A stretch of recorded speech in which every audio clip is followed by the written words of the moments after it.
మేడ్చల్ జిల్లా గుండ్లపోచంపల్లి మున్సిపాలిటీ పరిధి మైసమ్మగూడలోని నరసింహారెడ్డి ఇంజనీరింగ్ కళాశాలలో బుధవారం ఓరియంటేషన్ డే నిర్వహించారు.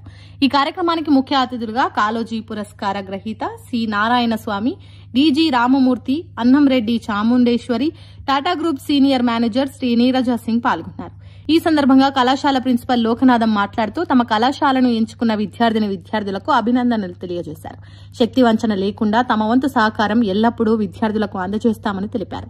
తదుపరి కళాశాల డైరెక్టర్ మోహన్ బాబు మాట్లాడుతూ తమ కళాశాలపై నమ్మకంతో తల్లిదండ్రులు తమ కళాశాలను ఎంచుకున్నందుకు కృతజ్ఞతలు తెలిపారు. ఈ 4 సంవత్సరాలు కష్టపడి చదివితే తర్వాత 40 సంవత్సరాల పాటు హాయిగా తమ జీవనాన్ని కొనసాగించవచ్చని పేర్కొన్నారు. స్థానిక మేడ్చల్ జిల్లా కొంపల్లో ఉన్నటువంటి నరసింహారెడ్డి ఇంజనీరింగ్ కళాశాలలో ఓరియంటేషన్ డే చాలా ఘనంగా నిర్వహించడం జరిగింది. ఇక ఓరియంటేషన్ డేకి ముఖ్య అతిథిగా కాలేజీ అవార్డు డాక్టర్ నారాయణ స్వామి గారు, అదేవిధంగా గెస్ట్ ఆఫ్ హానర్స్, స్పెషల్ గా టాటా గ్రూప్, అదర్ ఎంటర్ప్రినర్స్ అందరూ కూడా రావడం జరిగింది.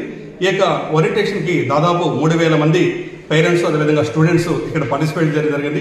ఈ సంవత్సరం మాకు 100% ఆఫ్ అడ్మిషన్స్, ఇంక్లూడింగ్ 4 బ్రాంచెస్ అయినటువంటి ట్రిపుల్ మెకానికల్ సివిల్లో కూడా 100% అడ్మిషన్ జరగడం జరిగింది. ఈ ఓరియంటేషన్ యొక్క ముఖ్య ఉద్దేశం ఏంటంటే తల్లిదండ్రుల యొక్క బాధ్యత, పిల్లలు కళాశాలలో చేరిన తర్వాత వాళ్ళు చేయాల్సినటువంటి నియమ నిబంధనల మీద కూడా పూర్తిగా అవగాహన కార్యక్రమం జరిపించడం జరిగింది. ఇక్కడ నరసింహారెడ్డి ఇంజనీరింగ్ కళాశాల ఒకే ఒక స్లోగన్, విద్యార్థిగా నరసింహారెడ్డి ఇంజనీరింగ్ కళాశాలలో చేరండి, ఉద్యోగంగా నరసింహారెడ్డి ఇంజనీరింగ్ కళాశాల నుంచి వెళ్ళండి. Thank you. At our Narasimha Engineering College today, we organized Orientation Day program for the 2025 first BTech admitted batch.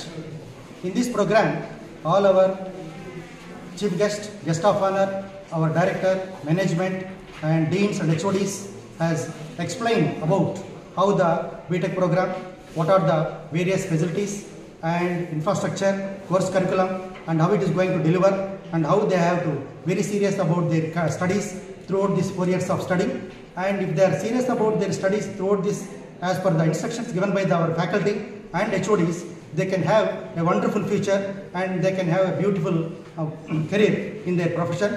More than 1,500 students and parents are participating in this orientation program with a most joyful manner, and this orientation program went on in a most successful manner, and all the parents has clarified their doubts whatever, and we have shared the contact numbers of our deans, HODs to the parents. So therefore, the students and parents can able to understand how the structure is going on and how they can able to improve their career.